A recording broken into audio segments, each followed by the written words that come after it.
Thank you, everyone, for attending this latest webinar. This is Amerikick Source, the progressive resource of martial arts professionals. My name is Chris Millares, and today we're going to be talking about the system that drives your martial arts class. Okay, before we get started, all right, we need your attention.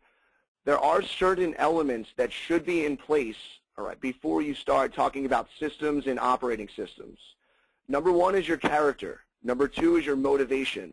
3, your personality, excitement, passion, commitment, and knowledge of the martial arts.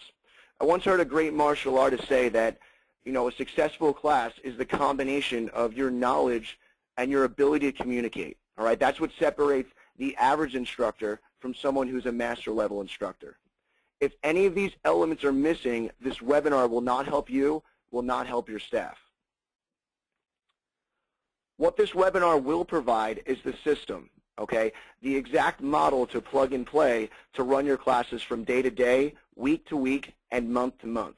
It's up to you and it's up to your staff to drive the system. All right, now remember, you may have been teaching martial arts classes for 30, 40 years, right? But most of your staff hasn't, okay? There are those days as master level instructors when we can go into the Rolodex in the back of our head and come up with a class on the fly. For most people, that's not possible, which is the reason why it's great to have an effective system in place to have for you, to have for your staff.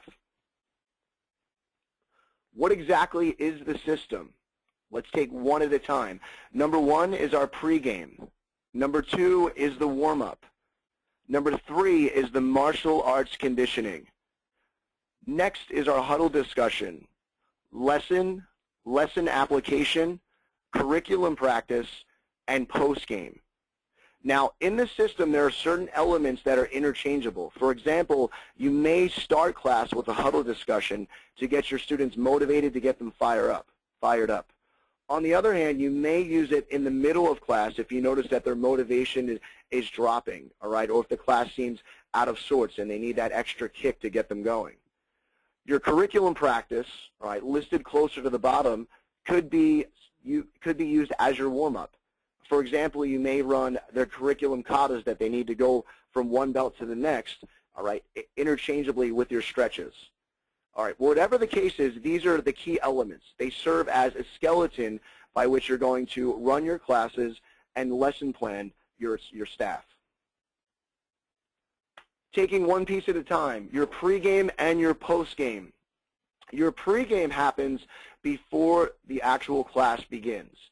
It's outlining exactly what it is you're going to cover, so it's very clear for your students, and the audience, which include your parents, brothers and sisters, aunts, uncles, so on and so forth.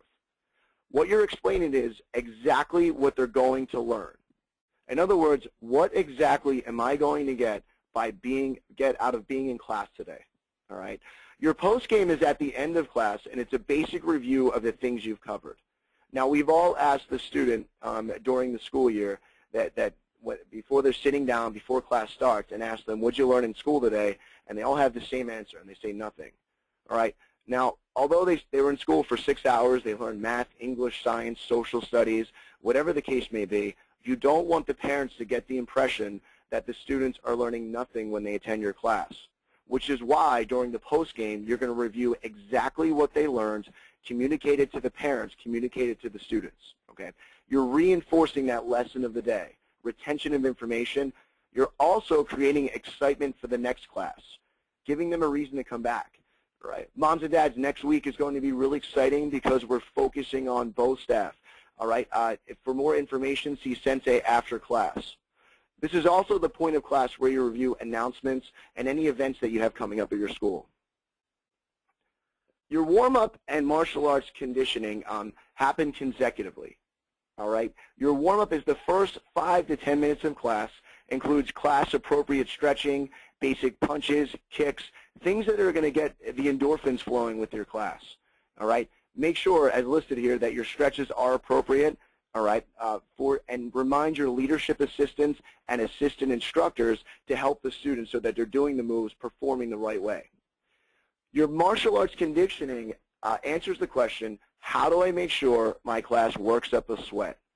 It's the fitness aspect of their martial arts training, i.e. relay races, kicks down the line, partner drills, maybe some warm-up pad work, things of that nature. Now, we're not going to cover, different ways to disguise repetition in this webinar. That's a little bit later. But, I mean, just as a teaser, generate a list, all right? Sit down with your staff and brainstorm different drills, different ideas that would be appropriate for your students.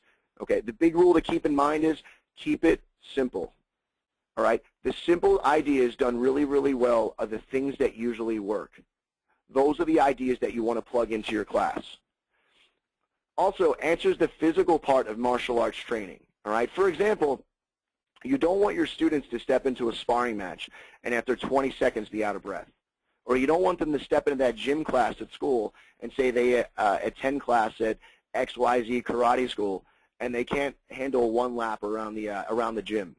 Okay, so building a martial artist is building their knowledge of your style and also helping them to a certain level of fitness. Next up is your huddle discussion. The biggest to do with your huddle discussion, make sure that you talk with a purpose. Now, quite honestly, this is my biggest pet peeve when people talk and ramble and they don't seem to be going anywhere. Talk with the purpose, okay? To use an analogy here, turn the ignition, get it going, don't stall the engine. The huddle discussion should propel your workout, not set you back. In order to make sure that this happens, script your instructors in the following manner. 1, give them a concept. 2, have them explain the concept in the simplest way possible. 3, relate the concept to something that the students already understand. Next, implement. For example, your concept may be focus, right? Focus means we keep our mind on what we're doing. In martial arts class today, I want you to concentrate on making your punches, your kicks as strong as possible. Explain, okay? Now, when professional athletes step up to the foul line, for example, in a basketball game, they keep their eyes on the rim. Okay, they bend their knees a certain way, and the only thing that they're thinking about at that moment is making that basket. Now, in the same way, we want you to practice your punches and kicks in class, and then implement. Make sure that, if we're talking about focus, confidence, leadership, character, charisma, no matter what the concept is, that you implement it in your class. Things that students experience, okay, have a greater effect than things they hear. All right. Remember, everything boils down to a system, and you can script and systematize every one of your huddle discussions just by following this formula. All right? Next, integrate within the context of your class. Now, we talked about this a second ago, but just to reiterate, you want to ask yourself a few questions, the most powerful of which is, how will this enhance the performance of the class? If you're giving a long-winded discussion that lasts 10 minutes, about the importance of a front kick, you will lose your class, you will lose students. All right? Next, the statement, quite simply, does it make sense? All right, let's move on. The lesson application and curriculum. Lessons should answer the question, what are they learning that's 10% new? What exactly is new from the last time they came to class? Are your lessons exciting? What purpose does your lesson serve? All right, ask yourself these questions and brainstorm these questions with your staff, okay? But the point is, every time a student walks on your floor, they should be learning something new. Next is your lesson application.